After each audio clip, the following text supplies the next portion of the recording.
Udah 2 semester PJJ tapi masih belum dapat chemistry dan masih pada malu-malu kucing. Siapa lagi kalau bukan kelas 1 ST3?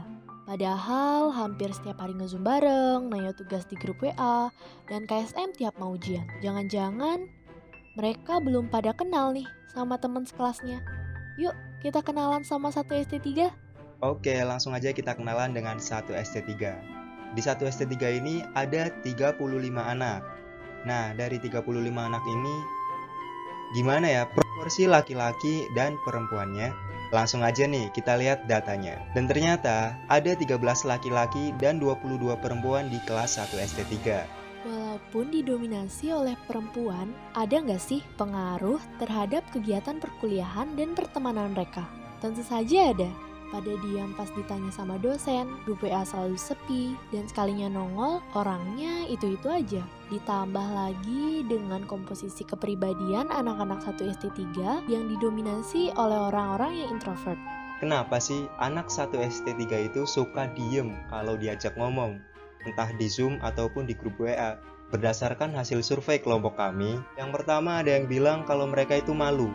Kemudian ada juga yang bilang kalau dia males ngomong atau ngetik. Alasan yang ketiga itu karena mereka nggak paham sama topik yang lagi dibicarakan. Kemudian ada juga yang bilang kalau mereka itu takut dikacangin kalau ikut nimbrung. Alasan yang kelima yaitu karena mereka merasa kalau teman kelasnya itu nggak sefrekuensi sama dia.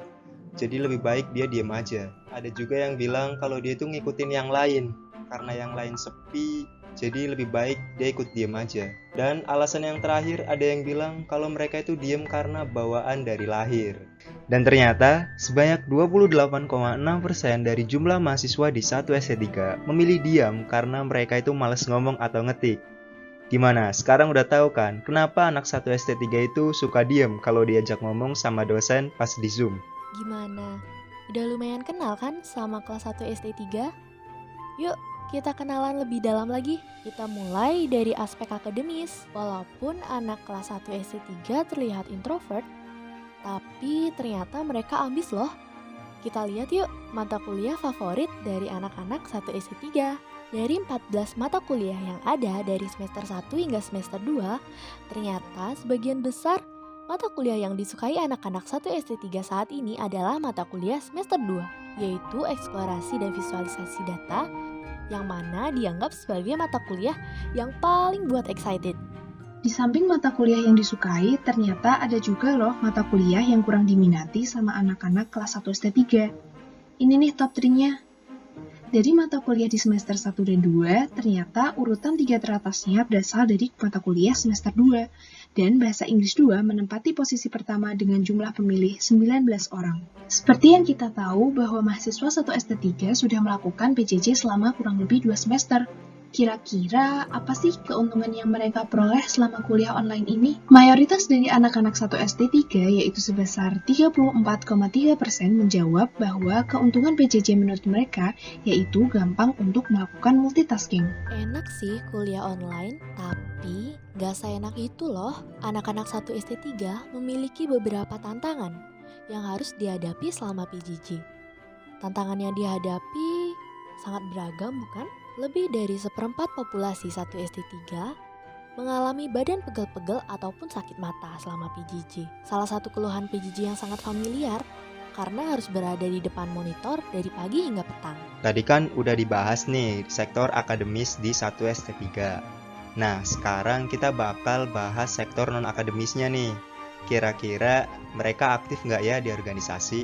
Ternyata, berdasarkan data yang kami dapat, sebanyak 74,3% dari mahasiswa 1 ST3 atau sekitar 26 orang mengikuti organisasi atau UKM yang ada di kampus. Dan sisanya, yaitu sebanyak 9 orang, memilih untuk tidak mengikuti organisasi atau UKM. Kira-kira apa aja ya organisasi atau UKM atau komunitas yang diikuti sama anak 1 ST3? Nah, dari data ini kita bisa lihat ada 3 pilihan yang paling banyak dipilih sama mahasiswa 1 ST3. Yang pertama ada komunitas sebanyak 7 anak, kemudian ada yang mengikuti UKM olahraga sebanyak 9 anak, dan yang paling diminati sama mahasiswa 1 ST3 yaitu UKM kerohanian sebanyak 11 anak.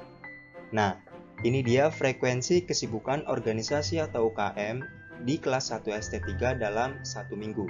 Berdasarkan data ini, kita bisa tahu bahwa ada 14 orang yang tidak pernah mengikuti rapat atau kegiatan lain di luar perkuliahan dalam 1 minggu.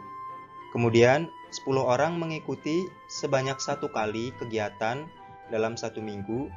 Selanjutnya, ada 8 orang yang mengikuti 2 kali kegiatan di luar perkuliahan dalam 1 minggu. Kemudian ada 2 orang yang mengikuti 3 kali, dan sisanya 1 orang mengikuti lebih dari 3 kali kegiatan di luar perkuliahan dalam 1 minggu. Tadi kan udah bahas akademis dan non-akademis nih. Sekarang kita masuk ke hal-hal yang random. Mereka tuh ngapain sih habis kuliah? Kegiatan yang dilakukan sebagian besar anak-anak 1 ST3 habis kuliah adalah rebahan. Tentu ini sangat berguna untuk memulihkan tenaga untuk mengikuti sesi perkuliahan selanjutnya. Sempat dapat rumor nih, kalau semester depan mau offline. Kira-kira ekspektasi mereka gimana ya? Ternyata kebanyakan dari mereka menjawab bahwa ekspektasi mereka kuliah offline adalah bisa KSM, tidur, dan juga mabar di kosan teman, yaitu sebesar 37,1%. Semoga rumor yang beredar bukan wacana belaka dan bisa menjadi kenyataan ya. Nah, setelah kenal banget sama kelas 1 ST3 nih, yakin masih pada diem-dieman. Padahal udah mau pisah beberapa hari lagi.